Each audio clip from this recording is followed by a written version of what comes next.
Assalamualaikum warahmatullahi wabarakatuh, Bu ya. Waalaikumsalam warahmatullahi wabarakatuh. Saya hamba Allah izin bertanya.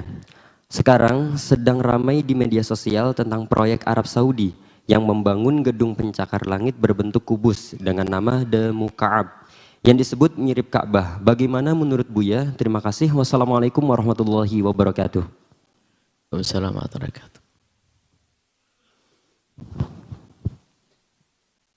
Pertama adalah bangunan yang menyerupai Ka'bah yang dibuat oleh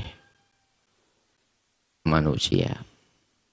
Nah, di sini bangunan dulu sebelum gedung itu. Apakah boleh atau tidak? Tiba-tiba di Kuningan, Cirebon, Majalengka ada Ka'bah, tapi bukan Ka'bah beneran. Ka'bahan untuk manasik haji dan umroh. Nah, kan begitu ya. Atau di TK mana ada Ka'bahan. Maka niatnya bukan untuk membuat tandingan Ka'bah. Maka apalagi untuk belajar haji dan umroh, yang demikian itu adalah boleh.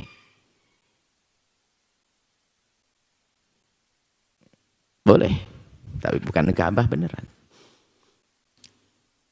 Ini adalah kemudian dulu ada orang yang ingin membuat Ka'bah tandingan.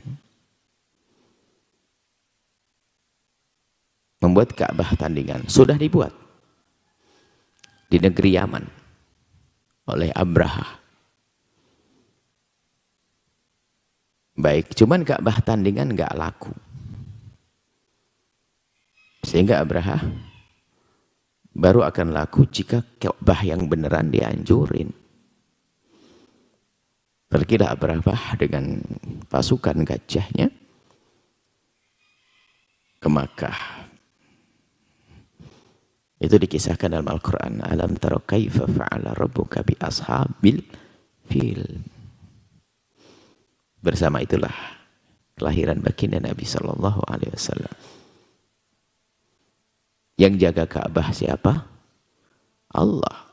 Sayyidina Abdul Muttalib melihat itu semua tidak gentar. Kenapa aku bingung? Yang menjaga Ka'bah adalah yang punya Ka'bah. Ka'bah terjaga. Tapi sebaliknya, Ka'bah tandingan akan hancur. Dan yang membuat pun akan hancur. Baik, ini adalah kaidah.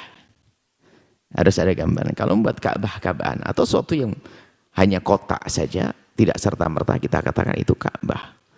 Bahkan kalau kita lihat rumah di Arab itu rata-rata kotak. Enggak ada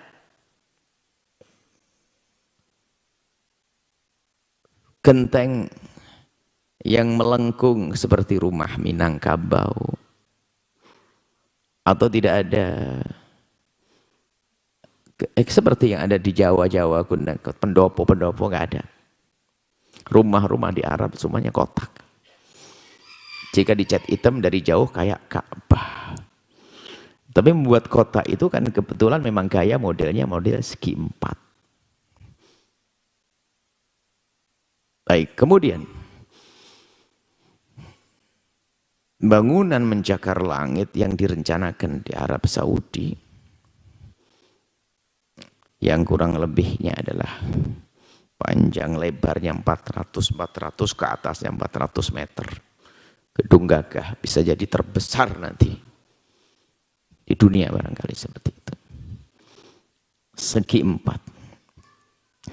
Kalau desainnya desain kebetulan memang bentuk segi empatnya.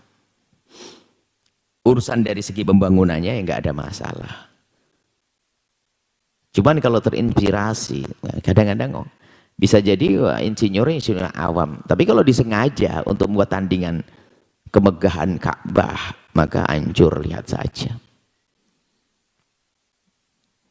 Tapi kalau karena orang awam bangga dengan model Ka'bah, bisa jadi orang awam atau insinyur awam, wallahu alam. Sebab kita mengerti orang awam itu kadang-kadang fanatik dengan syiar agama, tapi salah tempatnya. Kita lihat di daerah perkampungan di negeri Arab sana itu, onta Karena takut kena ain itu. Onta ditulisi tabarakallah. Tulisan Allah ada di paha onta. Jelas itu haram. Tapi maksudnya kadang-kadang ada orang awam kan begitu. Maksudnya baik. Bangga dengan nama Allah. Tabarakallah onta ditulisi misalnya. Atau saking bangganya bisa saja sandalnya ditulisi apa begitu, padahal dia diinjak. Dia tidak mengerti agama, awam. Kalau orang awam tinggal diingatkan saja bakal mengerti. Nah, sekarang kita tidak tahu secara pasti pembuatan gedung itu. Apakah memang kebetulan segi 4? Kalau memang kebetulan segi 4, dibuat segi 4. Ya nggak ada masalah. Yang akan dipermasalahkan adalah apa sih isinya nanti. Jika isinya kemaksiatan ya tabungan buat yang bangun. Tabungan bukan di dunia sampai mati nanti. Siapa yang buat? Kalau yang buat adalah siapa? Putra mahkota raja itu. Ya dia yang dapat bagian nanti. Sepanjang itu gedung ada maksiatnya, ada diskotik misalnya, ada tempat ini ya dia ngalir terus. Kecuali membuat gedung semacam itu segi 4 dan bentuknya hanya kebetulan, hanya karena memang model Arab begitu, kemudian di dalamnya ada macam-macam kebaikan, ya jadi amal baik.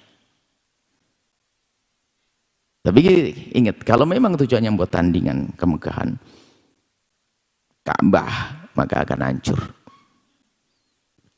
Yang menjaga Ka'bah adalah Allah, akan hancur. Bencana besar nanti. Tapi kalau hanya kebetulan saja, maka yang kami himbau adalah semoga kebaikan di dalamnya. Kalau bukan kebaikan akan jadi maksiat.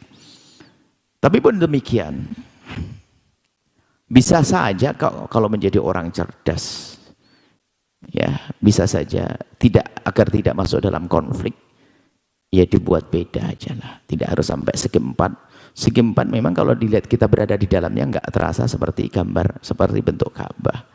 Tapi akan terlihat di saat kita berada di tempat kejauhan. Dipotret dari berkilo-kilo, mungkin dari atas, dari udara. Ka'bah mah kecil, Ka'bah hanya berapa kali berapa. Ini 400 kali 400, setengah kilo. Kurang lebihnya, melingkar, segi 4. Jadi kelihatan megah sekali, semuanya jadi kecil di kiri kanannya. Setengah kilo menjulang ke atas. Bayangkan, segi 4. Memang megah banget dalam itu. Jika tujuannya akan buat syiar maksiat untuk menandingi syiar kemuliaan Ka'bah, karena di Ka'bah syiar kebaikan, syiar maksiat, ya tunggu kehancuran untuk dirinya sendiri. Nah, jadi apa? Ya sudah, lebih baik kita bicara yang baik saja. Nggak usah sibuk dengan hal-hal yang kita tidak tahu pasti. Cuman himbauan kami adalah ya, jika para ulama-ulama yang ada di sana atau itu bisa memberikan masukan agar tidak membuat sesuatu yang menjadi sebab orang berspekulasi atau kontroversi di antara mereka, ya seperti itu. Sebab bisa saja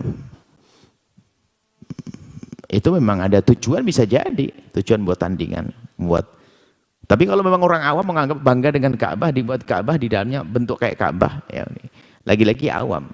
Karena bisa saja seorang raja, seorang putra mahkota dan sebagainya, mungkin bisa saja ilmu dunianya hebat, tapi belum tentu mengerti ilmu agama. Bisa saja awam urusan agama. Baik seperti itu. Artinya apa? Jika memang tujuannya adalah untuk membuat tandingan kebesaran keagungan Ka'bah, maka dia akan runtuh. Dan itu nggak boleh.